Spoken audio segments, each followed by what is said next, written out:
Všade, kam zavíta vysokoškolský pedagóg, vedec a vynikajúci muzikant Stanislav Paluch starší, to zavonia človečinou.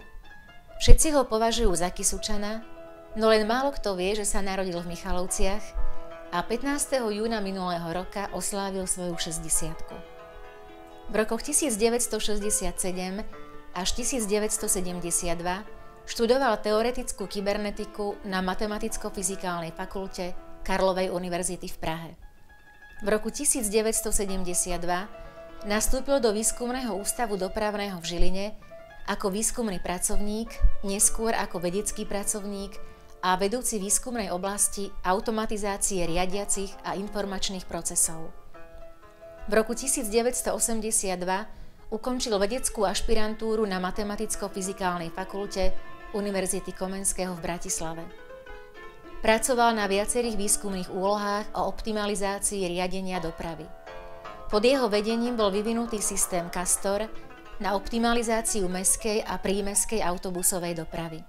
Tento systém bol úspešne aplikovaný v Čechách i na Slovensku a dodnes prináša miliónové úspory ročne. Od roku 1991 pracuje ako vedúci katedry matematických metód na Fakulte riadenia a informatiky Žilinskej univerzity. Ja som vyštudoval ako svoj profesný odbor matematiku a ako svoju záľubu mám hudbu. Na prvý pohľad by sa mohlo zdať, že matematika a hudba sú veľmi odlišné odbory ľudskej činnosti, avšak nie je to celkom tak. V ľudovej hudbe hrávam cimbal a úlohou tohoto cimbalu je okrem rytmu tvoriť harmóniu. V harmónii sú určité logické zákonitosti, ktoré matematik oveľa ľahšie objaví, takže vzhľadom na to, že som mal vyštudovanú matematiku a vyvinuté akési logické myslenie, som sa veľmi rýchlo dostal do cimbalovej hry. Mnohí matematici sú aj vynikajúci muzikanti. Tak napríklad profesor Brunovský, hádam najlepší slovenský matematik v histórii, hrá vynikajúco na klavír. Takže tieto záujmy idú podľa môjho názoru veľmi pekne dokopy. Je autorom mnohých odborných prác, prednášal na niekoľkých medzinárodných vedeckých konferenciách a univerzitách, doma i v zahraničí, napríklad v Lisabone, Seville i Londýne. S jeho menom sa spája zavedenie moderných štúdijných predmetov ako teória informácie, kryptografia a teória výrobných rozvrhov.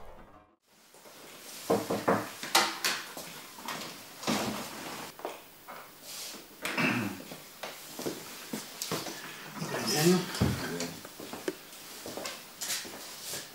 Srdečne vás vítam, pán docent. Som veľmi vďačný, že ste prijali moje pozvanie.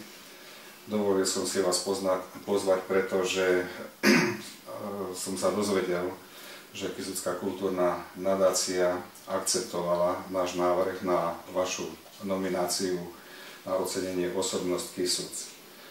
Ja som bol veľmi potešený týmto jej rozhodnutím a zároveň som vyjadril presvedčenie, že toto ocenenie sa dostáva naozaj do správnych rúk. Chcem vám ku tomuto oceneniu poblahoželať, zaželať veľa zdravia, šťastia, pohody, entuziazmu, aby sme sa s vašou prácou mohli stretávať aj v nasledujúcich rokoch. Ešte raz blahoželám a ďakujem. Ďakujem pekne.